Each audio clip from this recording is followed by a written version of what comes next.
Hey everyone, this is Shweta. Welcome to UPSC वाला। वापस आ गए हम आपके लिए एक नया सेशन लेके।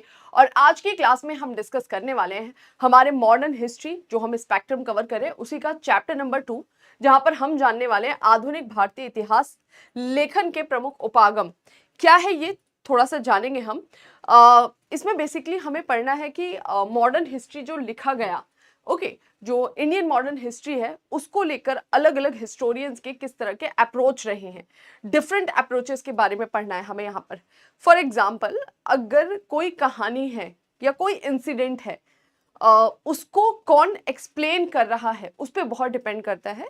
जैसे कहीं की कोई कहानी है, कहीं कोई घटना हो गई, कोई रोड एक्सीडेंट हो गया, महिला पुरुष के बीच में हो गया या दो फैमिलीज के बीच में हो गया। अब वहां पर देखने वाले का अपना अपना नजरिया है, ठीक है।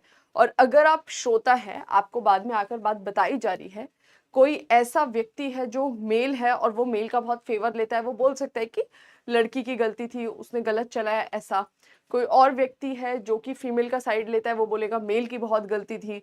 कोई और है जो फैमिली मैन टाइप का होगा, कोई और है जो रूल्स के पॉइंट ऑफ व्यू से देखेगा, तो वो उस हिसाब से गलती बताएगा। यानी कुल मिलाकर कोई भी घटना जब घटित होती है और वो किसी और तक पहुंचाई जाती है, तो पहुंचाने वाला कौन है, उसके थॉट प्रोसेस का बहुत इम्पैक्ट पड़ता है उस इंसिडेंट के एक्सप्लेनेशन पे, कि उसकी विचारधारा क्या है। ओके, आपकी विचारधारा क्या है, तो हम अपनी विचारधारा के हिसाब से बातों को आगे पहुंचाते हैं, ठीक है। तो यहाँ पर हम हिस्ट्री की बात करने वाले हैं, कोई स्टोरी ऐसा वाला नहीं है इंसिडेंट। हम यहाँ पे इतिहास की बात करेंगे, चाहे प्राचीन इतिहास है, चाहे मध्यकालीन इतिहास है, चाहे आधुनिक भारत का इतिहास है। इतिहास वो जो बीत गया, और जो बीत गया है उसको बाद में निकाला गया है, ठीक है, अलग अलग तरीके से, उस समय के आर्कियोलॉजिकल एविडेंसेस से, उस समय के लिटरेरी सोर्सेस से। और जब हिस्टोरियंस ने उस हिस्ट्री को निकाला, आपके सामने रखा, तो हिस्टोरियंस किस पक्ष में हैं, उससे उसे उसने अपनी हिस्ट्री लिखते हुए उस थॉट प्रोसेस को डाला है। तो हमें हिस्ट्री की जब हम ये बुक्स पढ़ते हैं तो हमें अलग अलग टाइप के स्कूल्स दिखाई देते हैं, ठीक है, या अलग अलग तरह की विचारधारा वाले इतिहासकार दिखाई देते हैं, जिनके हमने मेजर कुछ 4 सेक्शन बनाया और कुछ और छोटे छोटे सब सेक्शंस की बात हम यहाँ पर करने वाले हैं। कि ये बड़ी विचारधारा वाले हमें 4 ग्रुप्स दिखाई देते हैं, जिन्होंने इतिहास को अपनी इस विचारधारा के प्रभाव में लिखा है। ये छोटे हमें कुछ अन्य विचारधारा के लोग दिखाई देते हैं, छोटे ग्रुप दिखाई देते हैं, जिनकी ये विचारधारा थी इतिहास को लिखने में। और इस चैप्टर को हम बहुत कॉम्प्लिकेटेड नहीं बनाएंगे। जब आप बुक में पढ़ेंगे, थोड़ा सा लैंग्वेज है जो पढ़ के लगता है क्या बोल रहा है, कैसे बोल रहा है, जो सबसे सिंपल हो सकता है मैं वो आपको डिलीवर करने वाली हूँ। क्योंकि एग्जाम के पॉइंट ऑफ व्यू से क्या इंपॉर्टेंट है, वो आपका कंसेप्ट, कि बोलना क्या चाह रहा है, अलग अलग अप्रोचेस क्या है हिस्ट्री को लेकर, वो अप्रोच के बारे में बस आपको जानना है। और अगर आपको वो क्लैरिटी है, चाहे एक लाइन का ही क्लियर है, बस इतना ही आपके काम का है, ठीक है। बाकी इसमें बहुत सारे आपको नाम देखने को मिलते हैं अलग अलग हिस्टोरियंस के, वो एकदम से याद नहीं होगा। जैसे जैसे आप हिस्ट्री में आगे बढ़ते जाएंगे, खुद ब खुद उन नामों का जिक्र आएगा, तो वो आपको खुद ब खुद याद हो जाएगा। जैसे हमने चैप्टर 1 अभी डिस्कस करा था, लास्ट हमारा प्रीवियस जो लेक्चर हुआ था, तो वो चैप्टर 1 में बहुत सारे हमने नेम्स के बारे में जाना था, तो वो खुद ब खुद याद होंगे आगे आने वाले समय में। इसी तरह ये भी कुछ ऐसा ही चैप्टर है। तो फैक्ट को लेकर अभी बहुत परेशान नहीं होना है, अभी केवल कंसेप्ट को समझिए। जैसे चैप्टर 1 का आपने कंसेप्ट जाना था, चैप्टर 2 में भी कंसेप्ट, और कंसेप्ट यही है कि इतिहास को लिखने वाले इतिहासकारों की कौन सी अलग अलग विचारधारा वाले हमें स्कूल्स दिखाई देते हैं। वो स्कूल्स या फिर वो जो अप्रोच है, बस उसको आपको समझना है। बाकी कौन राइटर, कौन सी किताब लिखा, वो रिवीजन करोगे या आगे उनमें से कुछ के नाम मिलेंगे, खुद आपको लर्न हो जाएगा जब आप स्टोरी फॉर्म में आएगा वो। अभी फैक्ट है ना डायरेक्टली, ठीक है। तो चलो स्टार्ट करते हैं हमारे इस चैप्टर को। बाकी ये हमारे डिफरेंट डिफरेंट कोर्सेज है, तो आप में से जितने भी बच्चे इंटरेस्टेड हैं, अपने कंफर्ट जोन के हिसाब से कि आप कौन से क्लास में हैं या कॉलेज के कौन से ईयर में, उस हिसाब से आप इन डिफरेंट कोर्सेज को ज्वाइन कर सकते हैं, इनका बेनिफिट ले सकते हैं, ठीक है। तो चलिए आगे बढ़ते हैं, स्टार्ट करते हैं इस चैप्टर को। चैप्टर का नाम ही है, जहां पर पूरा डिफाइन कर दिया कि आपको क्या पढ़ना है, आधुनिक भारतीय इतिहास जो पूरा का पूरा जो हमारा मॉडर्न इंडियन हिस्ट्री लिखा गया है उसके लेखन के प्रमुख उपागम कौन कौन से डिफरेंट हमें अप्रोचेस दिखाई देते हैं। मतलब मॉडर्न इंडियन हिस्ट्री को लिखते हुए हमें कौन कौन से अलग अलग थॉट्स दिखाई देते हैं या अलग अलग थॉट वाले स्कूल्स दिखाई देते हैं। तो क्या मॉडर्न हिस्ट्री के लिए ऐसा था? नहीं, सबके लिए, पूरी इंडियन हिस्ट्री, पूरा जो भारत का इतिहास लिखा गया ना उसमें हमें ये विचारधाराएं दिखाई देती हैं। हमने एंशिएंट करते हुए भी इस चैप्टर को कवर करा था। एंशिएंट में भी ये चैप्टर था जब हमने आर एस शर्मा की जो सीरीज फॉलो की थी, वहां पर भी ये अलग अलग उपागम दिए थे। तो इंडियन हिस्ट्री में हमारा एंशिएंट आएगा, इंडियन हिस्ट्री में हमारा मिडेवल आएगा, इंडियन हिस्ट्री में हमारा मॉडर्न हिस्ट्री आएगा, या फिर इसको आप बोलते हो प्राचीन भारत का इतिहास, इसे हम बोलेंगे मध्यकालीन भारत का इतिहास, एंड द लास्ट वन आधुनिक भारत का इतिहास। ठीक है, तो इन तीनों के लिए ही ये लागू होता है। आधुनिक में थोड़ी सी चीजें चेंज हो जाएंगी जो हम देखेंगे।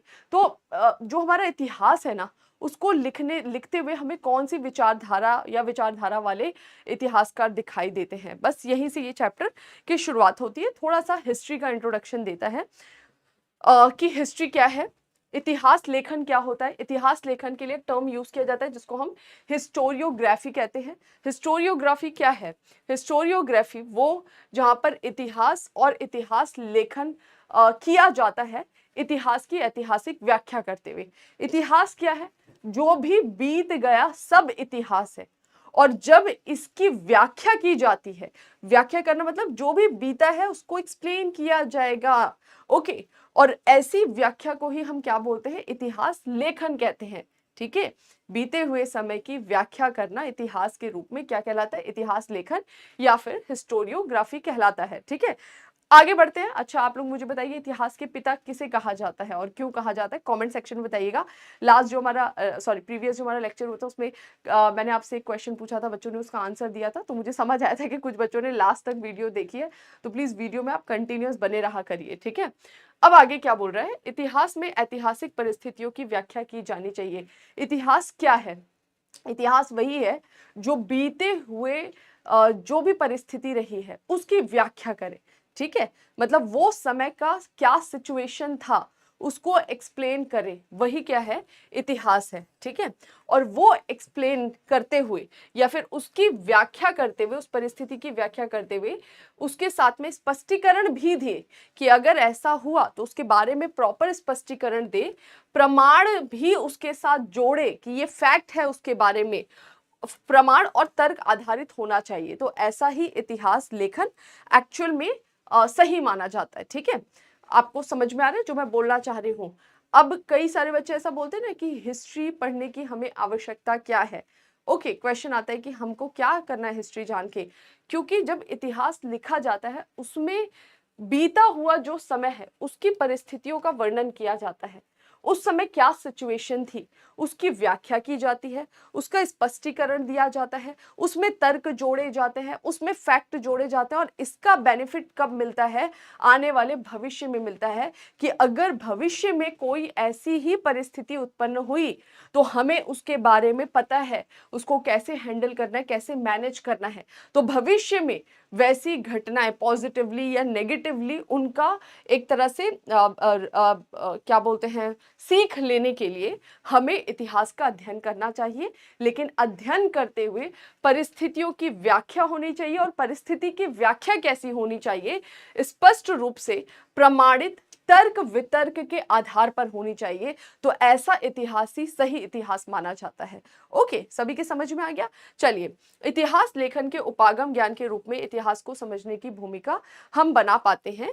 व्यापक रूप से इतिहास के 4 संप्रदाय या स्कूल हैं। अब आप बोलोगे ये क्या है? मान लो एक कोई सीन क्रिएट हो गया, कोई भी एक्सीडेंट हो गया या कोई भी सिचुएशन क्रिएट हुई, इसको देखने वाले 4 लोग हैं। यहाँ पर हमें 4 व्यक्ति दिखाई दे रहे हैं। ठीक है, और ये सब व्यक्ति अलग अलग विचारधारा के हैं, ए बी सी डी। तो ये एक स्कूल कहलाएगा, ये अपनी सोच के आधार पे इसकी व्याख्या करेगा। ये दूसरा स्कूल कहलाएगा, ये अपनी सोच के आधार पे व्याख्या करेगा। ये तीसरा स्कूल, ये चौथा स्कूल। ठीक है, सभी के समझ में आ गया?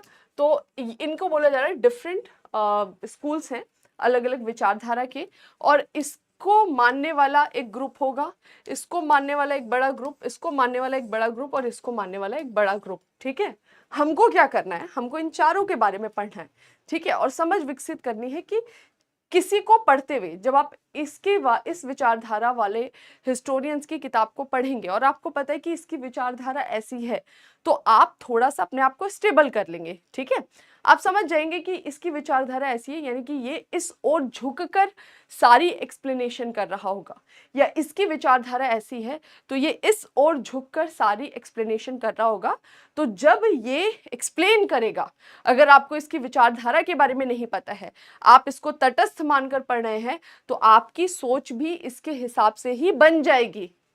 ठीक है, कि इसने किसी को बुरा बोल दिया तो आप बुरा मानोगे, इसने किसी को अच्छा बोल दिया तो अच्छा मानोगे। लेकिन जब आपको पता लग गया कि ये व्यक्ति इस पर्टिकुलर के सपोर्ट में है, अब आप जब इसकी बात को सुनोगे तो आप थोड़ा सा खुद फिल्टर कर लोगे कि ये इस पक्ष में थोड़ा ज्यादा झुककर बोल रहा होगा। बस इतना हमें बेनिफिट मिलता है इन विचारधाराओं को पढ़ने से, कि जब ऐसे हिस्टोरियंस की बुक पढ़ते हैं कि भाई ये इस स्कूल के हैं, ये इस स्कूल के, ये इस स्कूल के, ये इस स्कूल से, तो हमको पहले ही पता रहते हैं कि इनका झुकाव इस तरफ है, तो हम थोड़ा सा फिल्टर करते हुए चीजों को स्टेबल कर लेंगे। समझ में आ गया? बस बहुत सिंपल रखना है, इसको ज्यादा कचरा नहीं करना है। ठीक है, मेरी कोशिश है बिल्कुल इजी तरीके से बताऊं, और इस चैप्टर को पढ़ना है, स्किप नहीं करना है, इवन एक भी चैप्टर हमें स्किप नहीं करना है। ठीक है, पहला विचारधारा या स्कूल जिसको बोल रहा है औपनिवेशिक, दूसरा राष्ट्रवादी, तीसरा मार्क्सवादी और चौथा अधीनस्थ उपाश्रित, या फिर इसको आजकल सबाल्टन भी कहते हैं। ठीक है, तो कॉलोनियल स्कूल जो होंगे, कॉलोनियल नाम से ही पता लग रहा है कि औपनिवेशिक जो होंगे, औपनिवेशिक का मतलब है कि जो एक ऐसा देश जो किसी दूसरे पर शासन करता है, तो वो तो औपनिवेशिक, उसका उपनिवेश क्या कहलाएगा, जिस पर वो शासन कर रहा है, और वो उसका शासक कहलाएगा। ठीक है, तो औपनिवेशिक विचारधारा का मतलब हो गया कि एक ऐसे हिस्टोरियंस जो शासक करने वाली विचारधारा से अपने आप को समर्पित मानते हैं या उससे ओतप्रोत हैं, और ये इस थॉट प्रोसेस के साथ इसके बारे में लिख रहे हैं। तो सोच लो, शोषित के बारे में नेगेटिव ही लिखेंगे। राष्ट्रवादी का मतलब है जो यहाँ से उपजे हैं। ठीक है, तो ये अपने फेवर में चीजें लिखेंगे, इसकी बात को नकारेंगे।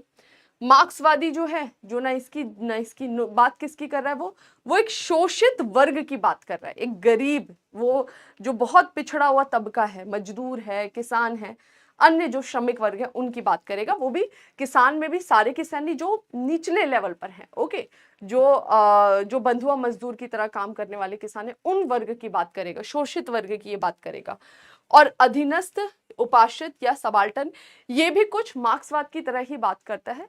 बस डिफरेंस ये है कि जो सबाल्टन वाला है वो स्पेसिफिक केवल ग्राउंड लेवल पर जो बहुत वीकर सेक्शन है उनकी बात नहीं करेगा, ये पूरे दो बड़े वर्गों की बात कर देता है यहाँ पर। एक जो बड़े अमीर है और जो एक पूरा मिडिल क्लास वाला पूरा का पूरा वर्ग है, इन दोनों के बीच जो डिफरेंशिएट है, डिफरेंसेस है, उसकी ये बात करता है। ठीक है, अभी आगे आपको अच्छे से समझ में आ जाएगा। ठीक है, तो बेसिकली इन चार विचारधारा वाले इतिहासकारों की हम यहाँ पर बात करने वाले हैं।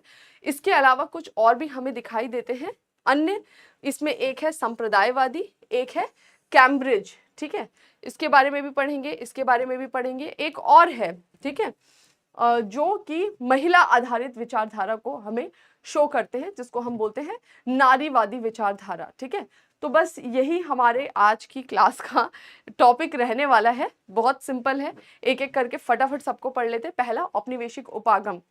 औपनिवेशिक उपागम का मतलब है ये भारत और इधर हमारा ब्रिटेन, तो ब्रिटेन जो भारत पर आकर रूल कर रहा है। ठीक है, रूलिंग टाइम पीरियड के बारे में मैंने पहले भी आपको बता रखा था हमारे प्रीवियस लेक्चर में कि 1600 में ब्रिटेन की company east India company Bharat आती है। किस उद्देश्य से आती है? व्यापारिक उद्देश्य से आती है। कब तक व्यापार करती है?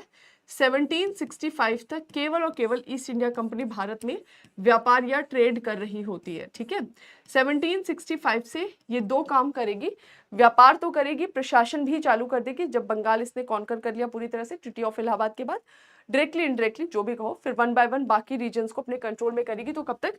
1765 से 1858 तक यही ईस्ट इंडिया कंपनी अब दो काम करेगी, एक तो ट्रेड का काम करेगी या कमर्शियल काम करेगी, और दूसरा पॉलिटिकल सिस्टम भी ये मैनेज करेगी। तीसरा टाइम पीरियड कब है? 1858 से 1947 तक। 1857 के रिवोल्ट के बाद ईस्ट इंडिया कंपनी का रूल खत्म कर दिया गया और क्राउन रूल चालू हो गया। डायरेक्ट ब्रिटेन की महारानी इंडिया पे रूल करेगी, ब्रिटेन में बैठे हुए इस टाइम पीरियड में। और रूल में केवल क्या होता है? पॉलिटिकली चीजों को ये मैनेज करते हैं। और भारत का व्यापार तो 1813 में ही पूरे ब्रिटेन के लिए खोल दिया गया था। तो यहाँ पर थोड़ा सा ध्यान रखना है, जो मैं आपको बताना चाह रही थी। औपनिवेशिक विचारधारा या उपागम क्या है कि ये जब इंडिया में रूल करते हैं इस टाइम पीरियड में और इस टाइम पीरियड में, ठीक है, तो हमारे शासक ये बन बैठे, ठीक है, पहले छोटे क्षेत्रों के, फिर ऑलमोस्ट इंडिया के 2/3 पार्ट के। तो उस समय ये हमारे शासक बन के बैठे हुए हैं। और ऐसे हिस्टोरियंस जो इन्हीं के अधिकारी हैं, इन्हीं के उच्च पदों पर बैठे हुए हैं, खुद ब्रिटिश या ब्रिटेन के फेवर में है, वो जब भारत के बारे में लिखेंगे, ओके, जिस विचारधारा से ग्रसित होकर, उसको क्या बोला जाएगा? औपनिवेशिक उपागम बोला जाएगा। अब क्या लिखेंगे ये तो पूछने का जरूरत नहीं है, क्या लिखेंगे? यही लिखेंगे कि हम ठीक नहीं है, वही सब कुछ है। बस इसी विचारधारा का यहाँ पर हमें प्रभाव दिखाई देता है। यह औपनिवेशिक देशों के इतिहास से संबंधित है। ये विचारधारा जो है वो जितने भी इसके उपनिवेश होते हैं उनके बारे में लिखते हैं। जितने भी उपनिवेश होंगे इनके, भारत ने और भी क्षेत्रों पर इन्होंने कंट्रोल किया था, देशों पर, उन सब का इतिहास ये लिखते हैं तथा ऐसे कार्यों की ओर इशारा करते हैं जो प्रभुत्व की औपनिवेशिक विचारधारा से प्रभावित था। ये सब कुछ यही लिखेंगे जिससे कि इनका उस देश पर शासन करना सही दिखाई दे, अपने आप में करेक्ट दिखाई दे, ठीक है। यह लेखन कार्य प्रभुत्व की इच्छा, औपनिवेशिक शासन के औचित्य से संबद्ध था, जिसने पश्चिमी संस्कृति और मूल्यों की प्रशंसा की और पश्चिम के व्यक्तियों का महिमा मंडन किया, ठीक है, और बताया कि भाई हमारा तुम पर रूल करना बिल्कुल करेक्ट है। अब देखो, ये सिंपल लैंग्वेज में बताती हूँ, होता क्या है, जब ब्रिटिश ना पहली बार बंगाल पे यहाँ पर रूल करने लगते हैं ना, ठीक है, तो उनके पास में एक बहुत बड़ा क्वेश्चन था। पहली बार जब इन्होंने इंडिया की हिस्ट्री को जानना स्टार्ट करा, जो मैं बोल रही हूँ ये विचारधारा कब सामने आई, तभी आती है 1765 में, जब पहली बार ये बंगाल पे रूल चालू करेंगे, डायरेक्टली इनडायरेक्टली जो भी था वो हम बाद में पढ़ेंगे, बैटल ऑफ बक्सर के बाद क्या स्थिति उत्पन्न हुई थी। तो फिलहाल के लिए ध्यान रखो कि उस समय इनके दिमाग में आया कि हम जब बंगाल के क्षेत्र या प्रशासन हमारे नियंत्रण में आ गया है, तो यहाँ पे लॉ एंड ऑर्डर भी हमें मेंटेन करना है, यहाँ पर बहुत सारे विवाद भी होंगे। अब न्याय देने के लिए हमें क्या करना होगा? हमें नहीं पता भारत की न्यायिक ढांचा क्या है, इनके पर्सनल लॉज क्या बोलते हैं, ठीक है। तो सबसे पहला चैलेंज इनके सामने यही आया और इस वजह से सबसे पहले ये भारतीय विधि ग्रंथों का अनुवाद कराएंगे, ठीक है। हमारे साहित्य में गए, इतिहास में गए और विधि ग्रंथों का अनुवाद कराएंगे ताकि हमारा काम चल सके, ठीक है। इसके बाद दोबारा इन्होंने भारत के इतिहास को जानने की कोशिश की, कब? जब 1857 का रिवोल्ट हुआ और हमने इनके खिलाफ विद्रोह कर दिया। जब हमने इनके खिलाफ विद्रोह किया तब ब्रिटिश के सामने क्वेश्चन मार्क आ गया कि अब हमें भारत के इस विद्रोह को देखते हुए कुछ ऐसा करना होगा ताकि हमारा रूल स्टेबल रहे और दोबारा ये विद्रोह करने की सोचे ना। हम तो अपने आप को स्टेबल करें और मजबूत करें, इनको अंदर से पूरी तरह से तोड़ दे। तो तोड़ने के लिए चलो जरा इनका इतिहास पढ़ लेते हैं। और हम तब तक अपने इतिहास, ऐसा नहीं था भारतीय इतिहास था नहीं, इतनी सारी किताबें लिखी हुई है, सब हम आर एस शर्मा में पढ़कर आए हैं कि हमारे प्राचीन इतिहास साहित्यिक रूप से कितना भरमार था, है ना। विश्वविद्यालय नालंदा जैसी यूनिवर्सिटी में पूरी लाइब्रेरी बनी हुई थी, तो हमारे पास किताबों की कमी नहीं थी। हमारे ऐतिहासिक ग्रंथ बहुत सारे, धार्मिक या अन्य लेवल पर, ठीक है, लेकिन हम उससे थोड़ा सा दूर हो चुके थे, ठीक है। उसकी एक जो हमारा प्राचीन इतिहास था उसकी जो आधुनिक व्याख्या थी वो हमने नहीं की थी, ओके। और वही ब्रिटिश को समय मिला, जब 1857 का विद्रोह हुआ, ब्रिटिश को वो मौका मिला, ब्रिटिश ने भारत का इतिहास पढ़ा और उस इतिहास का अपने हिसाब से व्याख्या किया। और व्याख्या किस कंटेक्स्ट में किया कि हम नीचे वो ऊंचे, ओके। ब्रिटिशर्स ने बताया कि भाई हाँ, तुम्हारे देश में, भारत में कभी एक रूपता नहीं थी, ओके, कभी एक देश नहीं था, छोटे छोटे राज्य यहाँ पर रूल करते थे, कहीं अवध है, कहीं बंगाल है, ये चीजें दिखा रहे हैं हमें, कि देखो हमेशा से ऐसा था, जबकि ऐसा नहीं था। आपने पढ़ा मौर्यन एम्पायर, इतना बड़ा एम्पायर तो ब्रिटिश भी नहीं बना पाए इंडिया में, है ना। इंडियन सब कॉन्टिनेंट के कितने बड़े रीजन पर कंट्रोल था। फिर ये बताते कि देखो तुम काले असभ्य लोग हो, ठीक है, और तुम पर पहले से ही विदेशी शासन करते आए हैं। एंशियंट टाइम पीरियड से ये बता देंगे कि विदेशियों ने तुम पर रूल किया, नॉर्थ वेस्ट से अटैक किया, इंडो ग्रीक, शक, पार्थियन, कुषाण, अलेक्जेंडर, ये सब ये बताएंगे। इनकी जो किताबें पढ़ोगे उसमें विदेशी आक्रमणकारियों के बारे में बिल्कुल इतना ज्यादा लिखा हुआ है। इवन अलेक्जेंडर की तो पूरी कहानी लिख दी है, कब आया, क्या किया, क्या कपड़ा पहना, पूरा भरा हुआ है उसको, है ना। तो ये बताते कि देखो विदेशी तुम पे आज नहीं पहले से शासन कर रहे हैं। तो इस तरह की भावना दिखाकर, इस तरह का इतिहास व्यक्त करके ये अपनी पश्चिमी संस्कृति और मूल्यों को ऊंचा उठा देते थे और अपने व्यक्तियों का महिमा मंडन करते हुए हमें थोड़ा सा नीचा गिरा देते थे, ताकि हम मानसिक रूप से टूट जाए। हमें अपने इतिहास की जानकारी नहीं, हम मानसिक रूप से टूट जाए और इनके प्रशासन को वैधता मिल जाए। और वैधता भी कैसे दिलाते थे ये कि देखो हम तुम पे एहसान कर रहे हैं, हम गोरे हैं, हम हमारे पास ज्ञान है और हम यहाँ तुम्हारे लिए आए हैं, तुम्हें ज्ञान देने, तुम्हें सभ्य बनाने, तो तुम्हें तो हमारा थैंकफुल होना चाहिए। समझ में आ रहा है। तो आगे इस तरह के हिस्टोरियंस में हमें इनके नाम दिखाई देते हैं। जेम्स मिल है, mount Stuart, Elphinstone, Vincent Smith, इस तरह के काफी सारे हमें हिस्टोरियंस यहाँ पर दिखाई देते हैं जो इस विचारधारा से ग्रसित होते हैं और वो औपनिवेशिक सरकार की तारीफ करते हुए ही पूरा भारत का इतिहास लिख डालते हैं। इस प्रकार के वर्णन में भारत को अवरुद्ध समाज, कि देखो तुम्हारा समाज अवरुद्ध, अब वो अवरुद्ध समाज कैसे बोलते हैं, जब ब्रिटिश इंडिया में आए और रूल चालू करेंगे तो हमारे समाज में कुछ जटिलताएं आ गई थी, जो हम देखते हैं ना, पर्दा प्रथा, बाल विवाह, सती प्रथा या छुआछूत, काफी चीजें चल रही थी, अंधविश्वास, जादू टोना। लेकिन ये तो इमीडिएट वाला एक्शन था, है ना।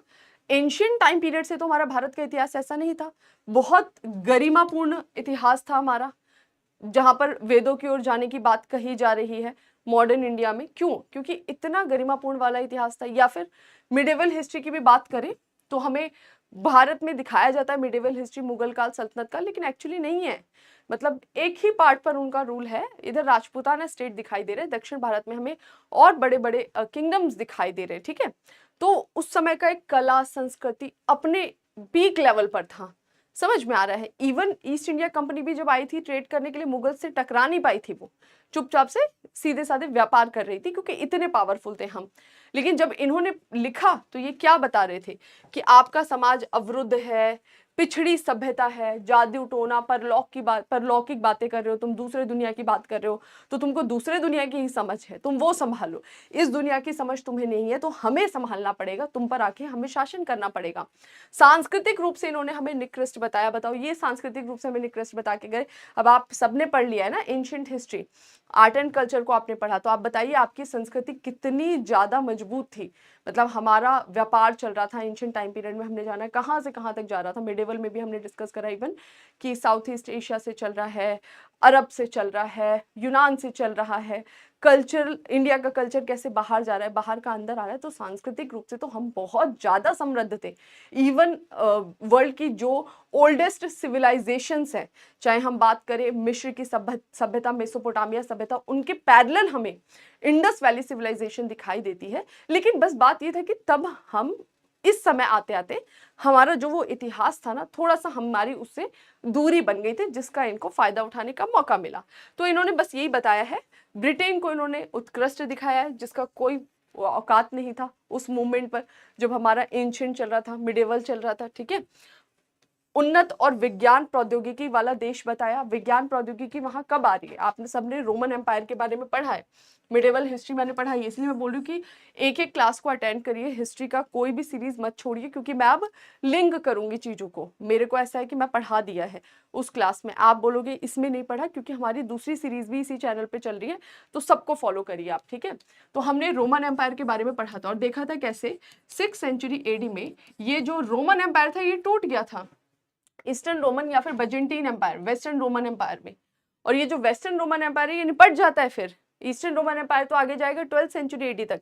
ईस्ट वेस्टर्न रोमन एम्पायर, पश्चिमी रोमन साम्राज्य टूट गया, खत्म हो गया। यहाँ पर जर्मनी कबीलाई लोग जो थे उन लोगों ने हमला कर दिया और ये कबीलाई समाज बन गया। यहाँ पर कृषि होने लग गई और कृषि होते होते धीरे धीरे एग्रीकल्चर प्रोडक्शन बढ़ा और 10th सेंचुरी एडी में जाके ऐसी स्थिति उत्पन्न हुई कि यहाँ पर अब हमें नगरों का उद्भव दिखाई देगा, पुनर्जागरण दिखाई देगा। तो 10th के बाद आगे 11th 12th पर जाकर यहाँ पर पुनर्जागरण हो रहा है। फिर धीरे धीरे विज्ञान प्रौद्योगिकी आ रही है इन पश्चिमी यूरोप वाले देशों में। तो ये जो पश्चिमी यूरोप के देश जहां पर इस समय विज्ञान प्रौद्योगिकी आ रही है और जहां भारत में 1st सेंचुरी BC AD में ही हम बात कर चुके हैं सुश्रुत, चरक, अन्य लोगों के बारे में, वो हमें बोल रहा है कि तुम्हारे पास में विज्ञान प्रौद्योगिकी नहीं थी क्योंकि हमें जानकारी नहीं थी अपने इतिहास का, हम थोड़ा सा दूरी बना चुके थे। तो बस इसने इस तरह का व्याख्या किया, मैं इसलिए इसको काउंटर कर रही हूँ ताकि आप बता सको कि हाँ ये किस तरीके से गलत थे। बस इन्होंने अपना महिमा मंडन किया और इसका रीजन क्या था, ये क्यों आए अपना महिमा मंडन करने, क्योंकि ये अपने शासन को वैध ठहरा सके। समझ में आ गया? तो जब भी आप ऐसे हिस्टोरियंस की बुक को पढ़ेंगे तो इसको पढ़ते हुए आपको ध्यान रखना है कि इनका दृष्टिकोण कैसा है, औपनिवेशिक दृष्टिकोण है। तो ये कुछ भी लिखेंगे ऐसा ही अपने आप को सुपीरियर दिखाएंगे, हमें इंफीरियर फील कराएंगे। ठीक है, समझ में आया? तो वो आपको बैलेंस रखना है जब भी आप ऐसे हिस्टोरियंस की किताबों को पढ़ेंगे। आगे बढ़ जाते हैं। नेक्स्ट, राष्ट्रवादी उपागम। ये पिता के छोटे बच्चे हैं, मतलब कि किसी की लड़ाई हो गई, दो लोगों की, दो पड़ोसियों की, पापा लोगों की, तो बच्चा आता है बदला लेने, तुमने ऐसा कैसे किया, मेरे पापा को ऐसा कैसे बोला। तो बस ऐसा ही था जब हमारे देश को ब्रिटेन के इतिहासकारों ने, जो भी वहाँ हमारा इतिहास लिख रहे हैं, इस तरह की उन्होंने व्याख्या की, तो आए राष्ट्रवादी उपागम वाले कि नहीं तुम तो गलत कह रहे हो, बस हम भिड़ने के लिए आ गए। और उस भिड़ने के चक्कर में हम इतने अंधे हो गए कि थोड़ा सा हम तटस्थता से एक तरफ झुकाव पर ही चले गए। मतलब एक होता है ना कि उन्होंने हमारा बहुत बुरा बोला, अब उस बुरे को काटने के लिए हमने बताया, अच्छा बताया, लेकिन हम बहुत ज्यादा अच्छे पे चले गए। जो हमारे समाज में थोड़ी सी कुरीतियां थी, नो डाउट थी। हम सामाजिक धार्मिक सुधार आंदोलन पढ़ेंगे, क्यों पढ़ना पड़ रहा है, क्योंकि चीजें गड़बड़ थी और उसको ठीक किया गया है ना। आज हमारे देश में हमारे कॉन्स्टिट्यूशन का आर्टिकल 17 वहां पर लिखा है अबोलिशन ऑफ अनटचेबिलिटी, छुआछूत दंडनीय अपराध। क्यों लिखना पड़ा? क्योंकि समाज में है छुआछूत। महिलाओं के लिए अलग अलग हमारे फंडामेंटल राइट में स्पेशल प्रोविजन किया गया है। आर्टिकल 15 एक्सेप्शन है, आर्टिकल 16 में दिखाई देता है। क्यों भाई? क्योंकि एक्चुअली सोशल स्टेटस उनका थोड़ा सा डाउन हुआ, चीजें खराब हुई है, बिगड़ी है ना। सती प्रथा को बैन किया गया। क्यों किया गया? तो ऐसा नहीं था कि हमारा समाज बिल्कुल परफेक्ट था, पहले था वैदिक टाइम पीरियड में, लेकिन उसके बाद चीजें धीरे धीरे गड़बड़ हो रही हैं। और जब ब्रिटिश रूल कर रहे थे तो एक्चुअली हमारे समाज में चीजें ठीक नहीं थी। तो ये जब आते हैं ना राष्ट्रवादी, तो इन्होंने ब्रिटिश का काउंटर किया, बहुत अच्छे से किया, सही तथ्यों के साथ किया, लेकिन इनको काउंटर करते करते जो अपने समाज की बुराइयां थी उसको बैलेंस करना ये भूल गए। समझ में आ गया? सब कुछ ही पॉजिटिव दिखा दिया। तो जब आप राष्ट्रवादी उपागम वाले इतिहासकारों की किताबों को पढ़ेंगे तो थोड़ा सा आपको बैलेंस अप्रोच रखना है कि ये इतना ज्यादा देश प्रेम में ओतप्रोत है कि कुछ भी गलत नहीं दिखाएंगे, जैसा नहीं है, कहीं कहीं पे चीजें गड़बड़ है। ठीक है, उसको एक्सेप्ट करना। क्यों अगर आप ऐसा बोल दोगे कि नहीं सब कुछ ही अच्छा है, तो जड़ता आ गई ना भाई। आपके समाज में जो कमी थी वो तो वैसे ही रह गई, उससे तो फिर आपके समाज का ग्रोथ रुकेगा ना। लेकिन अगर आपने उसको काउंटर किया सही फैक्ट बताते हुए और अपने समाज में जो कमियां थी उसको भी दिखा के उसको बताया ताकि हम इसको खत्म कर सके, तभी तो एक्चुअल हमारी ग्रोथ होगी ना। तो बस यहाँ पर यही बोला गया है, राष्ट्रवादी उपागम की विचारधारा वाले एक तरफ झुके हुए हैं, अच्छा उनको काउंटर किया और सही तथ्यों के आधार पर किया। इनका विकास औपनिवेशिक उपागम से सामना करने और प्रत्युत्तर देने के रूप में हुआ। इन्होंने उनको अच्छे से मुंह तोड़ जवाब दिया। जब इंडिया में राष्ट्रवादी विचारधारा आई और ऐसे हमें हिस्टोरियंस दिखाई दिए तो इन्होंने छोड़ा नहीं, ढंग से लताड़ा औपनिवेशिक विचारधारा वाले इतिहासकारों को, जहां राष्ट्रीय आत्मसम्मान के निर्माण का प्रयास किया गया। कि आप कैसे बोल रहे हो कि भारत की संस्कृति नहीं थी, सभ्यता नहीं थी, जड़ता था? ऐसा नहीं है। देखो हमारा प्राचीन इतिहास उठाकर पूरा इन्होंने लाइन लगा दी और सब कुछ तथ्यों के साथ बताया। इनमें इतिहासकारों ने मौजूदा ऐतिहासिक स्रोतों के विश्लेषण के आधार पर औपनिवेशिक ऐतिहासिक विवरण की असत्यता को सिद्ध किया।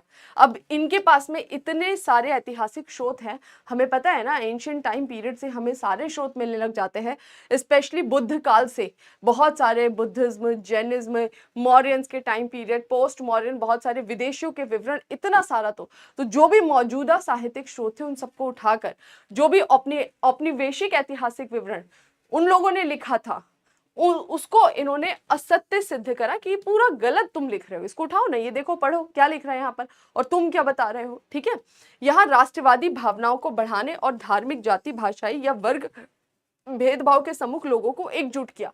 जब इसने बात किया राष्ट्रवाद, तो नो डाउट एक तो अपने देश की गौरवमयी संस्कृति का इन्होंने बखान किया, प्लस साथ में जब इसने राष्ट्रवाद बोला ना, तो उससे क्या होगा, सब लोगों को एक देश वाली फीलिंग, मतलब एकजुट हो जाएंगे। ठीक है, तो इसने राष्ट्रवाद की बात की, तो इससे लोगों में यूनिटी आई, एकजुटता आई, धार्मिक, जाति, भाषाई या वर्गीय भेदभाव से आगे बढ़कर लोगों ने एक समझा। लेकिन इस चीज के लिए तो आप एक समझ ले रहे हो, ठीक है। फॉर एग्जाम्पल, दो फैमिलीज हैं, एक परिवार में रोज घर में लात घूसे चल रहे हैं, ठीक है, लेकिन जब उसी परिवार के किसी पर्सन की दूसरे से लड़ाई हो जाए तो फिर ये सारे एकजुट होकर उसको कूटने आ जा रहे हैं, तब यूनिटी दिख रही है। तो इन्होंने जो व्याख्या की उससे यूनिटी तो इनमें आई, लेकिन इंटरनली तो प्रॉब्लम्स है ना। ये वाली चीज बस यहाँ पर थोड़ा सा समझना है, जो मैं समझाना चाह रही हूँ, क्योंकि आप बोलोगे कि ये तो एकजुट कर रहे हैं, एकजुट हो जा रहे हैं, जब इनके खिलाफ की बात आ रही है तब ये एकजुट हो जा रहे हैं।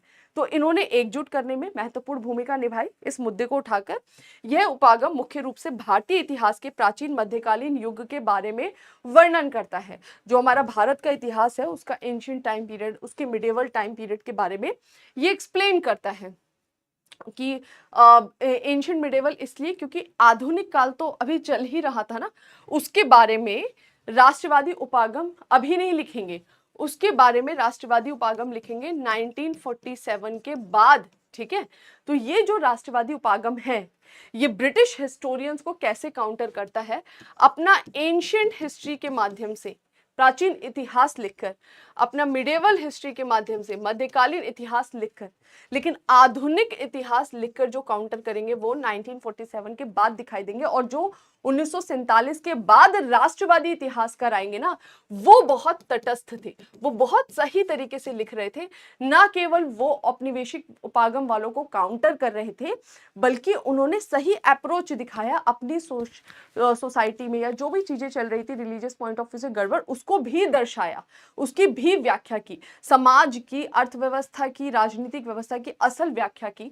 तो 1947 के बाद जो राष्ट्रवादी इतिहासकार दिखाई देते उनका अप्रोच ज्यादा बैलेंस था, इनका थोड़ा सा एक तरफ झुका हुआ था। और राष्ट्रवादी उपागम जो जिसकी अभी हम बात करें, ये एंशिएंट मिडिवल का ही वर्णन करता है, मॉडर्न का 1947 के बाद।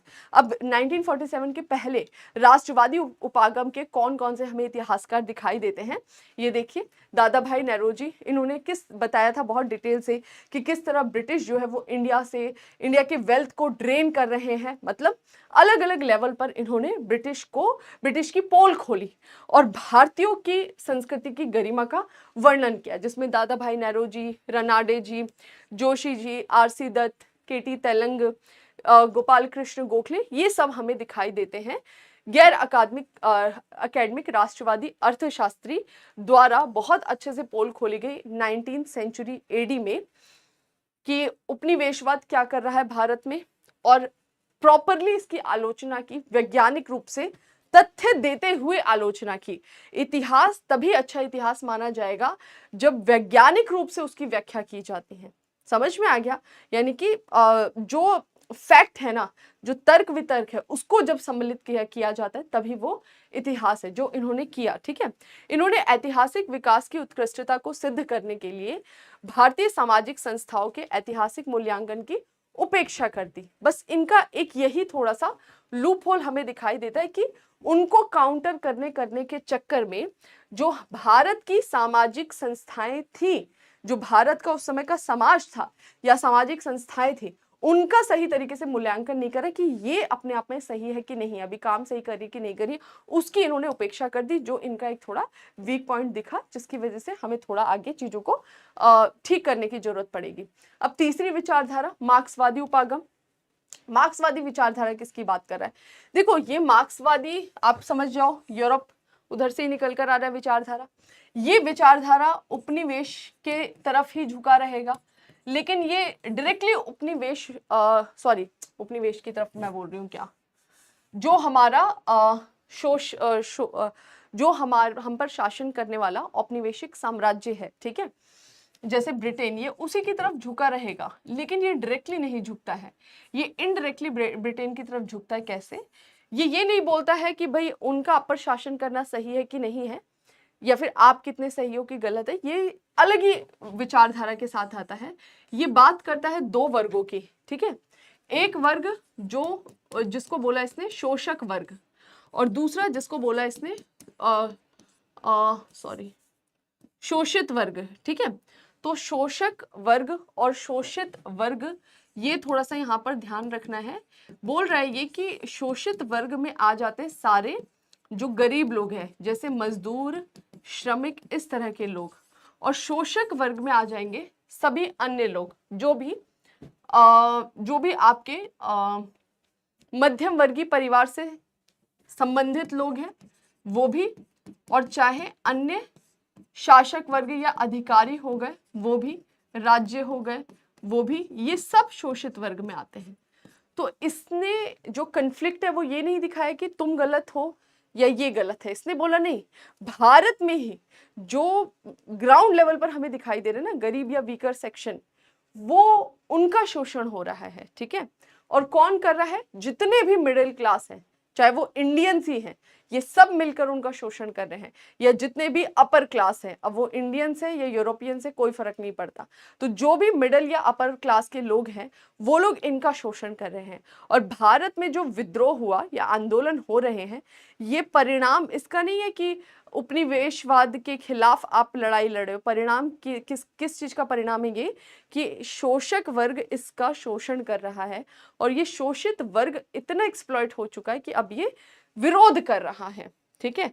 और नंबर्स में इसका तबका ज्यादा है, शोषित वर्ग की पॉपुलेशन ज्यादा है, तो अब ये विद्रोह कर रही है, और यही विद्रोह जो है वो आपको नेशनल मूवमेंट के रूप में दिखाई दे रहे हैं। और ये तब तक चलेगा जब तक ये वर्ग अपना वर्चस्व स्थापित ना कर ले, या समाज में इक्वालिटी ना आ जाए, साम्यवाद ना आ जाए। जब वो आएगा तब जाकर ये विद्रोह या ये आंदोलन शांत होगा, ऐसा मार्क्सवादी अप्रोच कहता है, ठीक है। अब इन्हीं की भाषा में थोड़ा पढ़ लेते हैं, किताबी लैंग्वेज में क्या बोल रहे हैं। विभिन्न क्षेत्रों में कार्यों ने इतिहास लेखन के मार्ग या दिशा को परिवर्तित किया, यानी कि जो हमारा हिस्ट्री को लिखा जा रहा है उसमें नए नए स्कूल्स दिखाई दे रहे हैं, जिसमें से एक ये भी है। रजनी पामदत्त जैसे मार्क्सवादी इतिहासकारों ने प्रारंभिक साम्राज्यवादी विरोधी संघर्षों और द्वितीय अंतर विरोधों के उपचार को समन्वित करने में पूरी तरह से असफल रहे।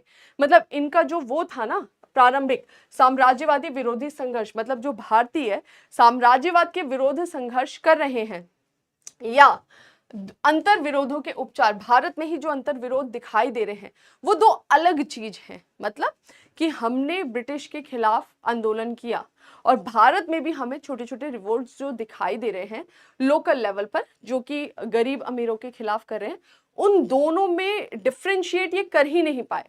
और इन्होंने कुल मिला के सारी चीजों को निग्लेक्ट करते हुए सीधे बोल दिया कि जो औपनिवेशिक विरोधी संघर्ष हो रहे हैं ना, ये औपनिवेशिक विरोधी संघर्ष एक्चुअली है नहीं। ये उपनिवेश अपने साम्राज्य के अपने शासक के खिलाफ नहीं कर रहे हैं, एक्चुअली ये वर्ग या सामाजिक संघर्ष है, ठीक है। वर्ग या सामाजिक संघर्ष का मतलब है कि उच्च वर्ग के खिलाफ निम्न वर्ग का संघर्ष है, ठीक है।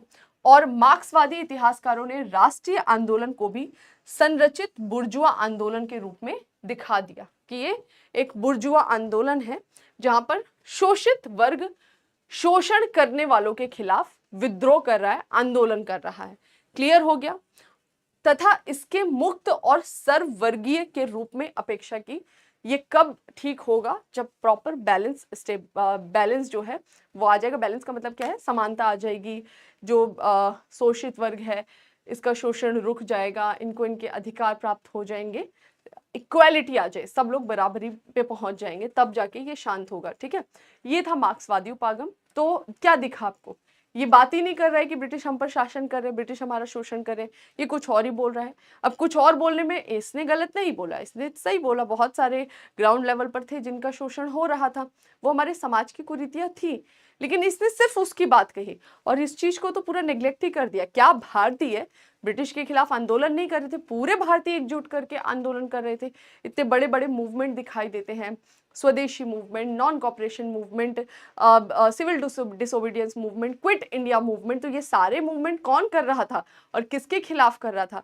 क्या निचला वर्ग ऊंचे वर्ग के खिलाफ कर रहा था? नहीं, भारतीय ब्रिटिश के खिलाफ कर रहे थे, जिसको इन्होंने पूरा नेग्लेक्ट कर दिया। समझ में आया? तो ये मार्क्सवादी अप्रोच है जो हमें दिखाई देता है। अधीनस्थ या उपाश्रित या इसको सबाल्टन कहते हैं। थोड़ा सा इसमें मार्क्सवादी में बहुत सिमिलैरिटी है, थोड़ा सा ही चेंज है, समझ लो बस। एक बार थोड़ा बेसिक आपका क्लियर हो जाए। इसकी शुरुआत मौजूदा इतिहास लेखन के आलोचक के रूप में 1980s में हमें ये सबाल्टन वाले दिखाई देते हैं, या इसको उपाश्रित कहा जाता है।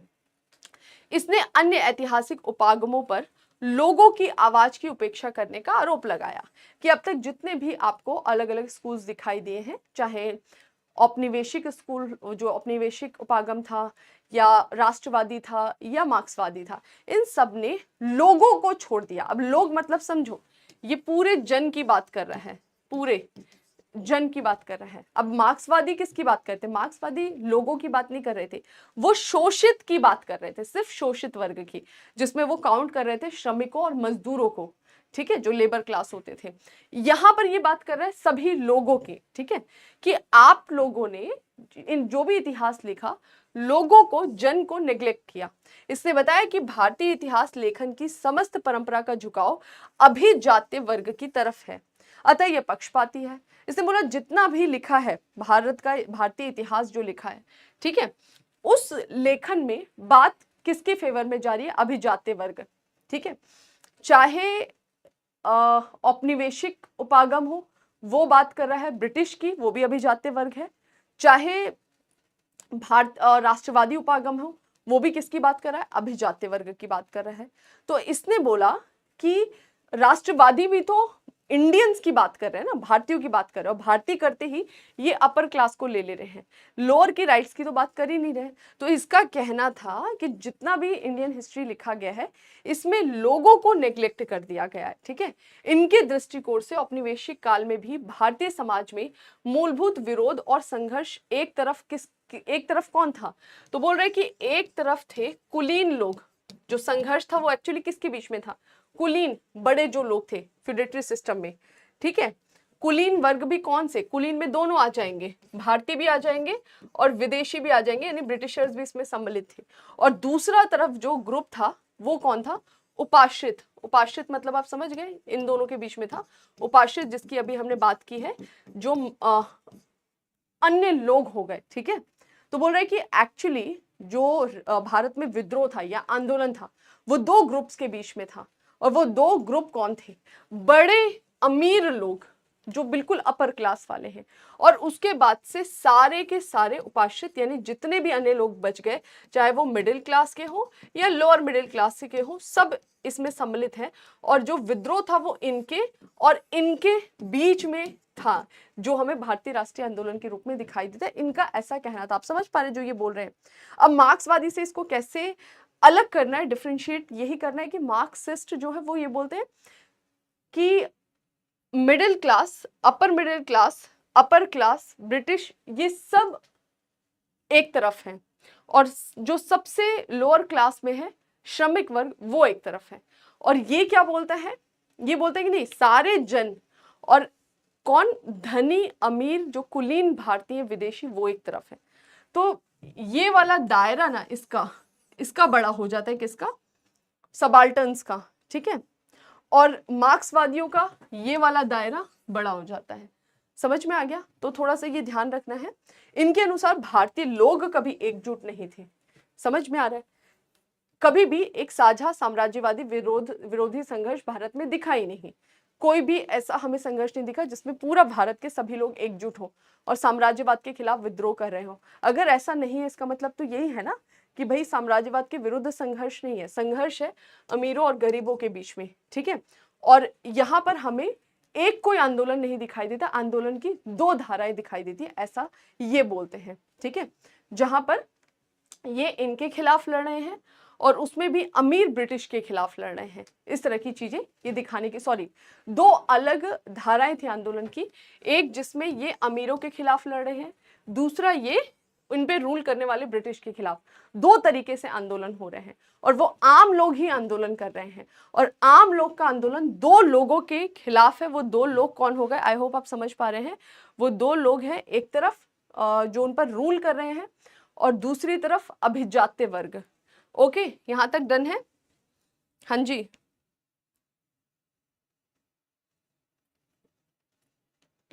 आगे बढ़ जाए। नेक्स्ट क्या बोल रहा है ये,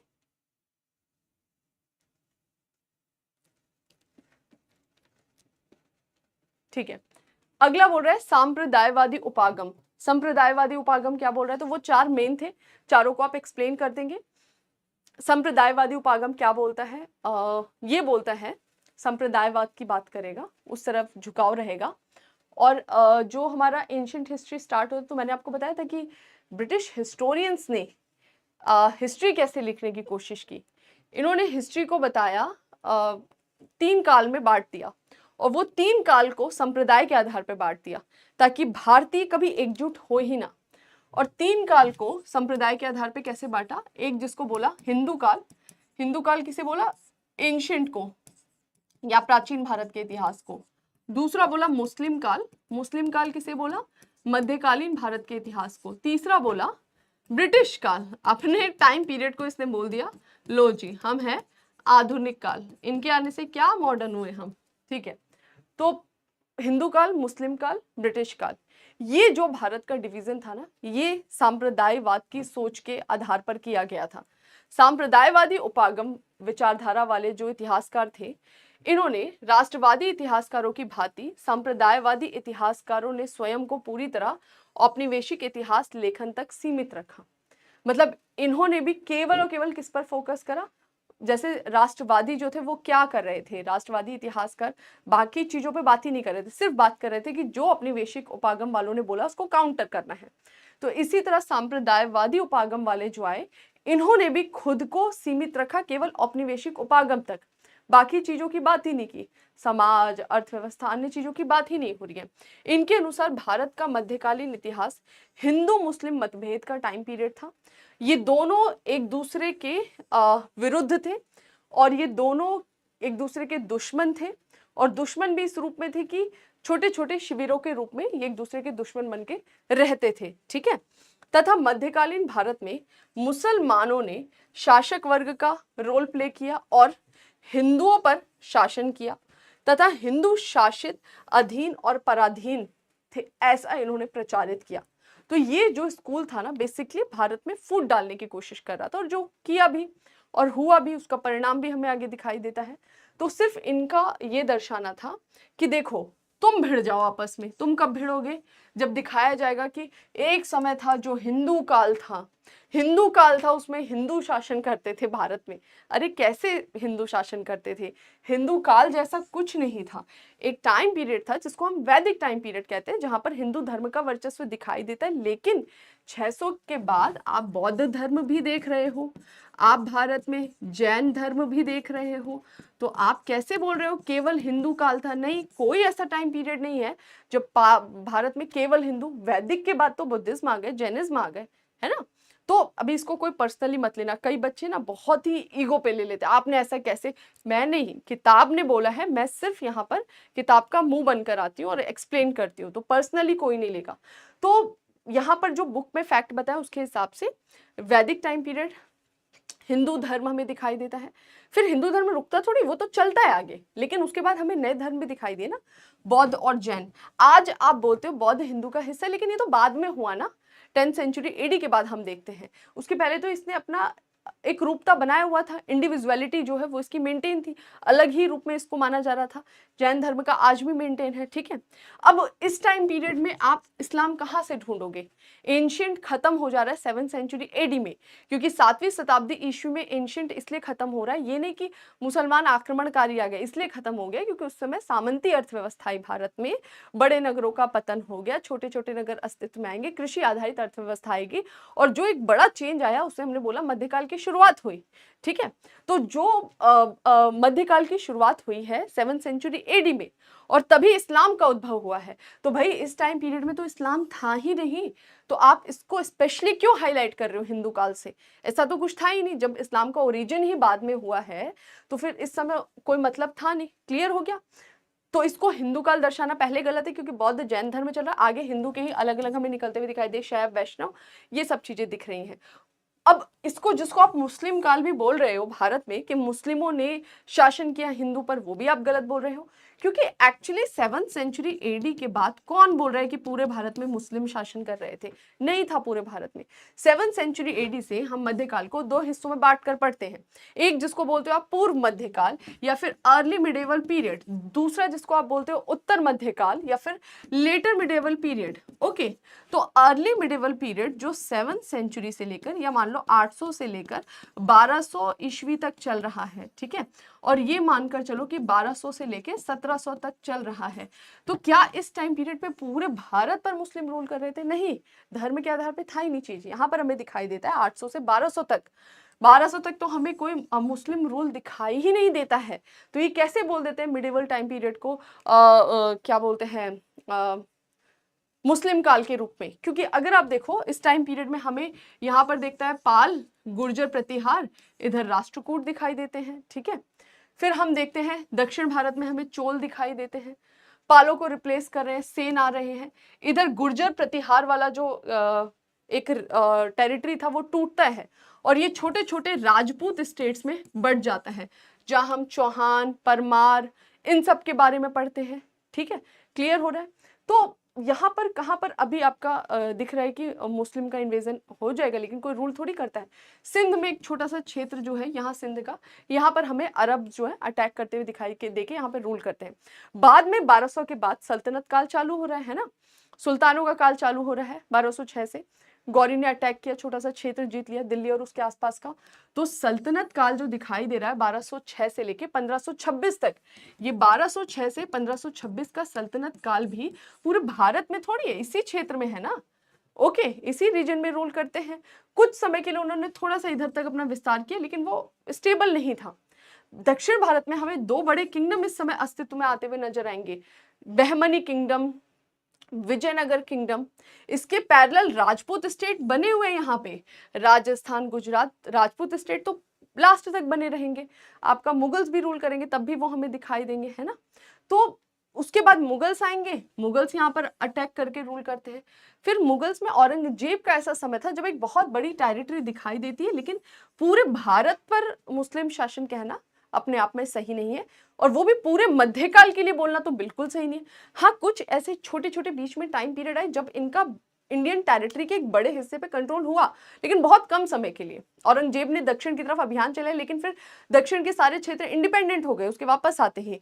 तो ये बोल देना कि पूरा मध्यकाल मुस्लिम काल है, कहीं से कहीं तक नहीं, और इसके सारे एविडेंसेस हैं, ठीक है।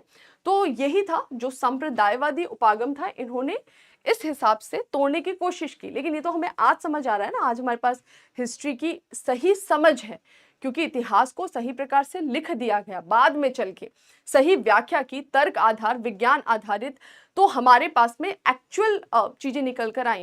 लेकिन उस समय नहीं था, तो जब नहीं था तो ये एक्चुअल दिखाई दे रहा था। इवन बहुत सारे आज जैसे लोग अपने पेरेंट्स या बहुत सारे आस पड़ोस पास पड़ोस के, जिनको लगता है हाँ वो हिंदू काल था, फिर हम पर मुसलमानों ने रूल किया, फिर मुसलमान हम पे हिंदुओं ने, आप समझ गए, एक एक्चुअली एक दूसरे को भिड़ाने का तरीका है, लेकिन रियलिटी क्या है ये है, ठीक है। चलो आगे बढ़ जाते हैं। नेक्स्ट, कैम्ब्रिज स्कूल उपागम। अब कैम्ब्रिज स्कूल क्या बोलता है? इसके अनुसार एक और होगा, अच्छा 2-3 है अभी। कैम्ब्रिज स्कूल क्या बोलता है? इसके मतानुसार औपनिवेशिक शासन के अंतर्गत मूलभूत विरोध साम्राज्यवाद और भारतीय लोगों के बीच नहीं था, बल्कि भारतीयों के बीच ही था।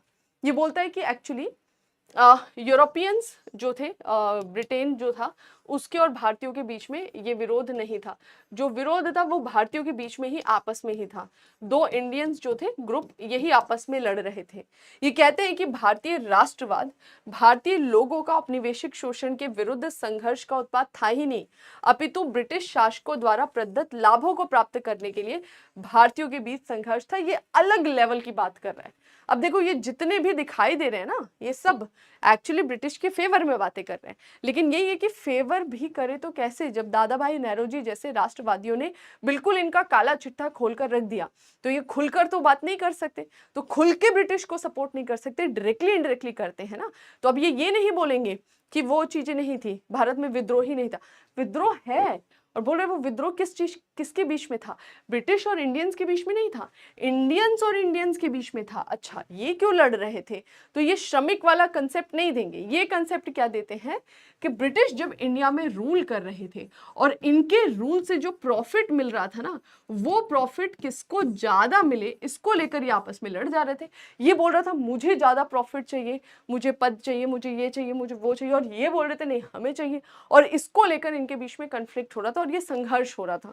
ऐसा इन स्कूल वालों का कहना है। आपको समझ में आ गया कितना सही बोल रहे हैं? ठीक है, चलो आगे बढ़ जाते हैं। नेक्स्ट, आपके काम का सिर्फ इतना ही है, यही एक एक लाइन याद रखो, डिफरेंस पता होना चाहिए आपको बस। ठीक है, अगला जो है उदारवादी और नव उदारवादी व्याख्या। ये बच्चा बन के पैदा होता है। किसका बच्चा? ये बच्चा है औपनिवेशिक उपागम का। ठीक है, ये चालाक बच्चा है। कैसे? तो ये औपनिवेशिक उपागम जो था ना, उसको ही सेम उसी की बात बोलेगा, लेकिन थोड़ा अलग तरीके से बोलेगा, ताकि चीजें ना आपको ऐसा लगे कि अरे जैसे फॉर एग्जाम्पल मेरी किसी से लड़ाई हो और मैंने उस आदमी को सुनाई नहीं देता था, या जो भी था उसको प्रॉब्लम था कान में, और मैंने गुस्से में उसको एक झापड़ मार दिया और उसी झापड़ से उसका कान ठीक हो गया। अब वो बोल रहा है मेरा तो कान ठीक हो गया। एक मोमेंट पे उसने ये बोला, फिर बोला तुमने मुझे झापड़ क्यों मारा? मैंने बोला अरे समझो, तुम झापड़ खाने से तुम्हारा कान ठीक हुआ है, तो झापड़ भी मार दिया और उसको एहसान जता दिया कि अरे तुम थैंकफुल हो हमारे लिए। ओके, तो मेरा इंटेंशन था नहीं तुमको, लेकिन जो मैंने मारा इससे तुम्हारा पॉजिटिव हो गया। तो इस तरह की विचारधारा वाले ये उदारवादी आएंगे, जो भारत में ब्रिटिश के शासन, जो ब्रिटिश ने किया, उसको ये दिखाने की कोशिश करेंगे कि देखो ब्रिटिश किसी उद्देश्य से तुम पे शासन नहीं कर रहे थे कि तुमसे प्रॉफिट कमाना है, और ना ब्रिटिश को तुमसे कोई प्रॉफिट मिला है। रियलिटी ये है, अगर तुम नहीं फल फूल पाए ब्रिटिश के शासन में, तो ब्रिटिश भी तुम पर शासन करके फले फूले नहीं है। इवन ब्रिटिश को लॉस हुआ है तुम पर शासन करने से। रियलिटी तो ये है, आप समझ पा रहे हैं? तो ये उनके जब खुल के बातें सामने आ गई, तो अब ढकना है। ढकने के लिए नया स्कूल आ रहा है, औपनिवेशिक उपागम का ही एक नया रूप है, थोड़े अलग टाइप का है, उदारवादी, अलग तरीके से बात करेंगे, लिबरल फॉर्म में। ये बोलते हैं साम्राज्यवाद का पुनर्मूल्यांकन किया इन्होंने। ठीक है, ये इन्हीं का नया रूप बनकर आया, दोबारा से अब मूल्यांकन खुल रहा है। क्यों?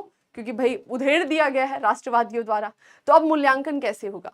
इसने उपनिवेशवाद के चरित्र को लेकर मार्क्सवादी, वाम उदारवादी, प्रबुद्ध वर्ग के दृष्टिकोण पर प्रश्न उठाना शुरू किया। जो मार्क्सवादी बोल रहे थे या अन्य जो बोल रहे थे कि ये दो वर्गों के बीच की लड़ाई है, उस पर इसने क्वेश्चन कर दिया। इसने बोला नहीं, वर्गों की लड़ाई नहीं है। ये मत बोलो कि ब्रिटिश या भारतीय अमीर वर्ग और भारतीय गरीब वर्ग, नहीं। ये बोल रहे कि रियलिटी क्या है। इसके अनुसार उपनिवेशों का आर्थिक शोषण पूरी तरह से ब्रिटिश लोगों के लिए फायदेमंद था ही नहीं। अगर आप बोल रहे हो ना कि ब्रिटिश अभिजात्य वर्ग भी उसका शोषण करता, तो ये अपने आप में गलत है, क्योंकि एक्चुअली तो ये इसका एक्सप्लॉइट, या आप बोल रहे हो यहाँ से कुछ लॉस हो रहा है, वो ब्रिटिश के फेवर में हुआ ही नहीं। कैसे नहीं हुआ?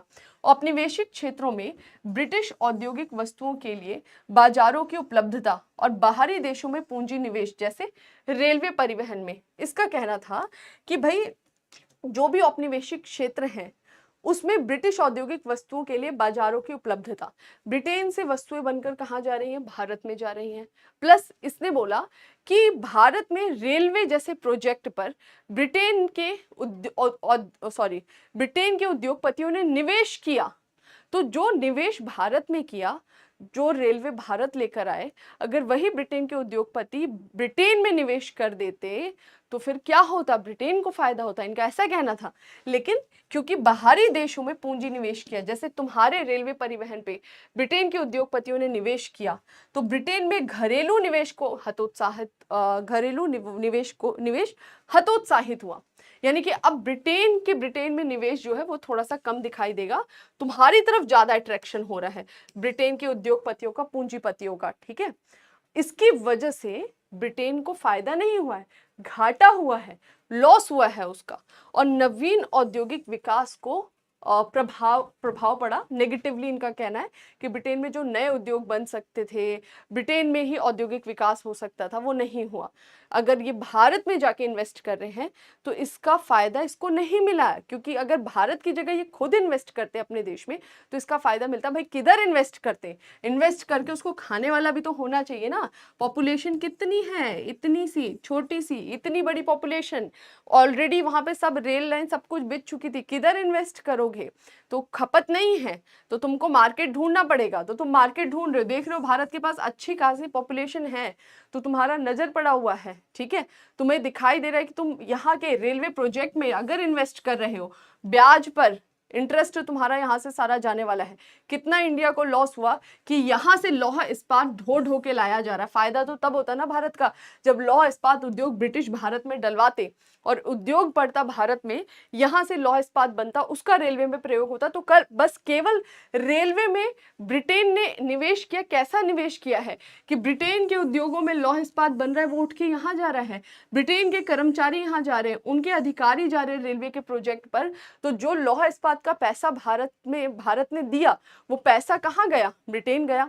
अधिकारियों को जो वेतन मिला वो किधर गया, ब्रिटेन गया। और जो रेलवे भी बिछी वो हमारे लिए नहीं बिछ रही थी, उसी रेलवे में सेना को बिठाकर जब हम विद्रोह करते थे तो हमें डंडे मारने के लिए उन्हें भेजा जाता था।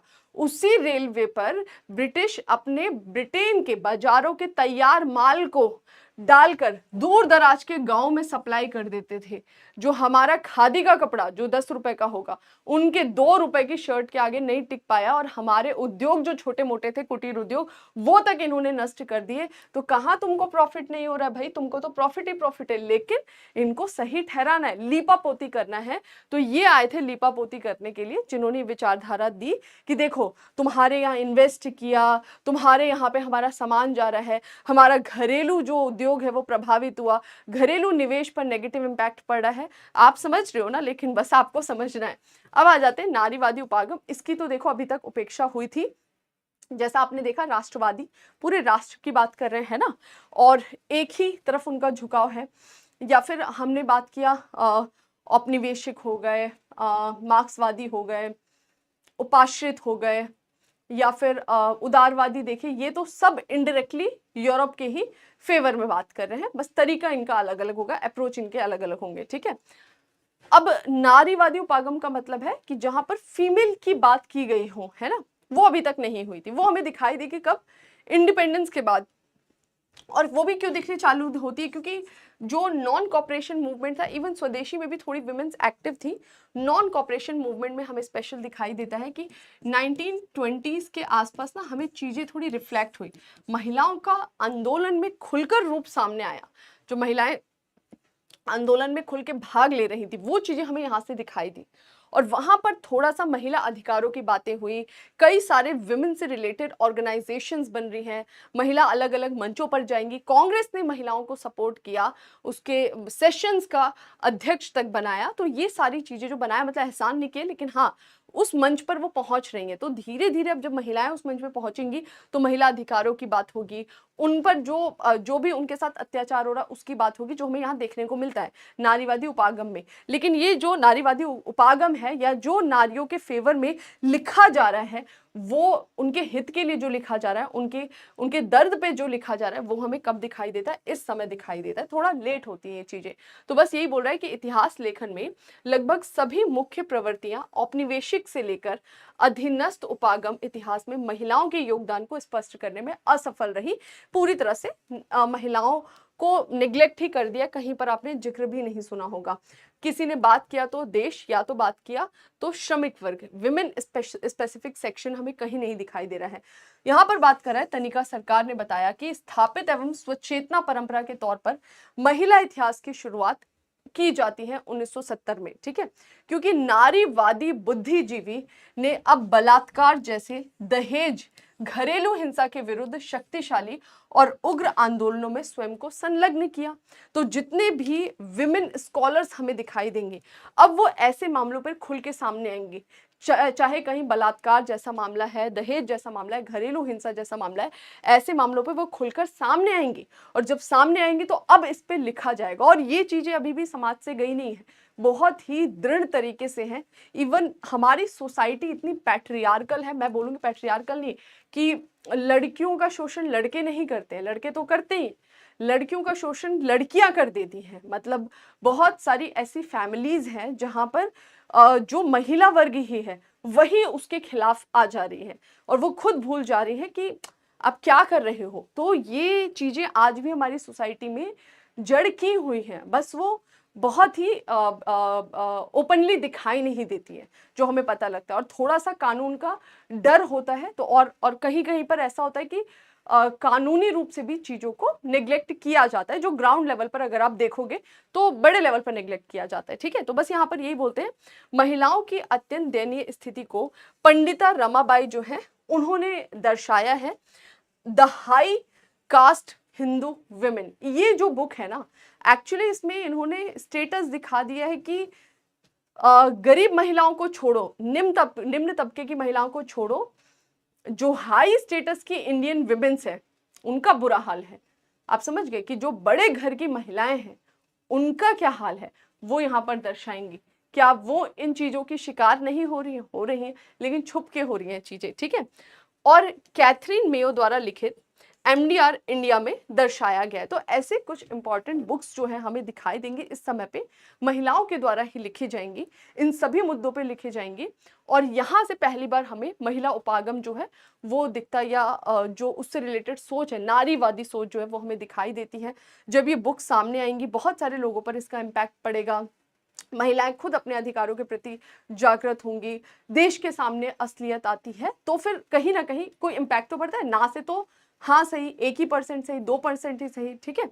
तो बस ये था हमारा आज का सेशन। आई होप आपको चीजें समझ में आ गई होंगी। बहुत इसको कॉम्प्लिकेटेड नहीं बनाना है, मैं बिल्कुल साधारण शब्दों में समझाने की कोशिश करती हूँ, टफ नहीं करती, क्योंकि यूपीएससी नाम से ही अपने आप में टफ लगता है, तो फिर और क्यों कॉम्प्लिकेटेड करना है। ईजी से ईजी लैंग्वेज रखो, ईजी से ईजी कंसेप्ट रखो, जो भी आपको दिल कर रहा है, मुझको इतना सारा फैक्ट चाहिए, एक बार अपना कंसेप्ट क्लियर कर लो सब्जेक्ट का, बस ये सब्जेक्ट पर आपकी कमांड हो जाए, उसके बाद जितना मन है ना उसमें ऐड करते रहो।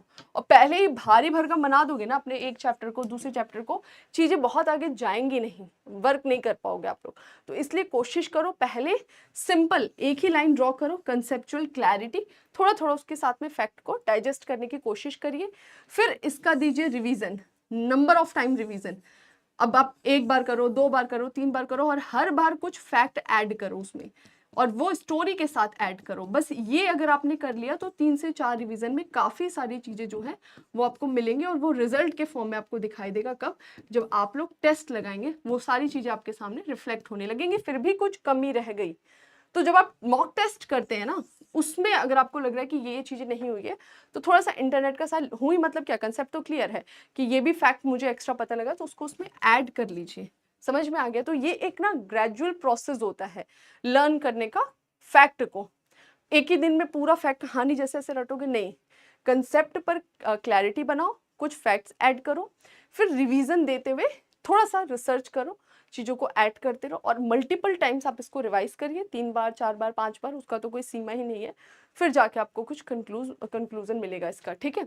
तो बस ये था हमारा आज का सेशन। चैप्टर नंबर 2 इसी के साथ कंप्लीट होता है। चैप्टर नंबर 3 बहुत बड़ा चैप्टर है, काफ़ी लंबा होगा वो चैप्टर, जहाँ पर हम पढ़ने वाले एडवेंट ऑफ यूरोपियंस, कि यूरोपियंस का भारत में आगमन हुआ, कैसे हुआ, वो सारी चीज़ें हम वहाँ पर देखेंगे, ठीक है। तो आई होप ये सेशन आपको इन्फॉर्मेटिव लगा हो, वीडियो अच्छी लगती है, समझ आ रही है, तो आप कमेंट सेक्शन में अपना फीडबैक दीजिए, और कोई प्रॉब्लम भी है तो वो भी बताइए कि हाँ हमें यहाँ पर दिक्कत आ रही है, ताकि हम उसको नेक्स्ट क्लास में समझा सकें। और भी हमारी जो बुक सीरीज चल रही है, जैसे आर्ट एंड कल्चर चल रहा है, मिडेवल हिस्ट्री चल रहा है, उसको साथ के साथ लेते रहिए, उसको छोड़ना नहीं है। और एंशिएंट हमारा कंप्लीट हो चुका है, तो एंशिएंट का रिवीजन दीजिए, बार बार रिवीजन दीजिए कि जनवरी तक 2 से 3 बार उसको रिवाइज कर ले। मॉडर्न चल रहा है, मिडेवल भी चल रहा है, तो इन दोनों को पैरेलली लेकर चलिए, ठीक है। तो चलिए फिर आज के सेशन को यही रोकते हैं, मिलते हैं नए सेशन में, तब तक अपना ध्यान रखिए, रिवीजन करते रहिए। Thank you.